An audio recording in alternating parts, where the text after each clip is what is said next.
ગુજરાતના સૌથી મોટા સમાચાર કહીએ તો ખોટું નહીં, કેમ કે ડેડિયાપાડાના ધારાસભ્ય ચેતરભાઈ વસાવાની પત્નીને શકુંતલાબેન અને એમના સહિતના ખેડૂત હતા એમને તમામને જામીન આપી દેવામાં આવ્યા છે. અને આજે ડેડિયાપાડાની અંદર જે રીતના માહોલ તમે જોઈ રહ્યા છો એ માહોલ છે ખૂબ જ ગરમાયો હતો. અને એક બાજુ જોવા જઈએ તો જે ધારાસભ્ય ચેતરભાઈ વસાવાને થોડાક જ દિવસમાં એમને પણ જામીન મળવાની પૂરી શક્યતા છે. આજે વાત કરવામાં આવે તો જે રીતના તારીખ આપવામાં આવી હતી 22, એટલે કે આજના રોજ આજે જે શકુંતલાબેન છે એ ફાઇનલી બહાર આવી ગયા છે. એમના સહિત 5 લોકોને જે રીતના જામીન મળી ગયા છે એ જામીન કેવી રીતના મળ્યા છે અને શું આવનારા દિવસમાં ધારાસભ્ય ચેતરભાઈ વસાવાને પણ જામીન મળશે કે નહીં એના પર આપણે જોવાનું રહ્યું. નમસ્કાર, હું શૈલેષ ભીલ, તમે જોઈ રહ્યા છો ઈકે ચેનલ.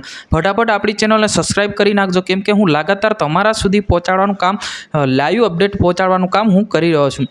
હવે મિત્રો વાત કરવામાં આવે તો આજરોજ જે કેટલાક આખા ગુજરાતની અને આખા દુનિયાની જે એક નજર હોય તો એક ડેડિયાપાડાના એક નાનકડા ધારાસભ્ય પર છે.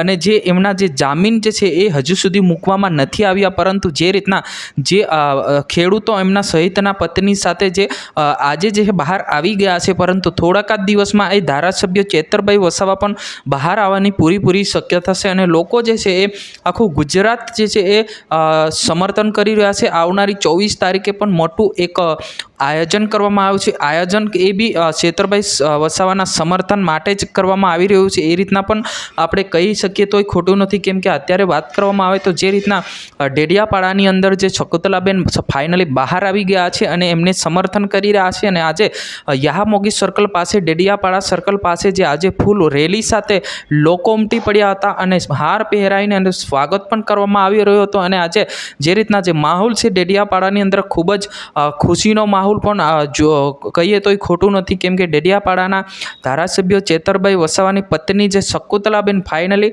બહાર આવી ગયા છે અને 5 લોકો બહાર આવી ગયા છે. જી હા, નમસ્કાર. આજની વિડીયો અંદર બસ આટલું જ. જય હિન્દ, વંદે માતરમ.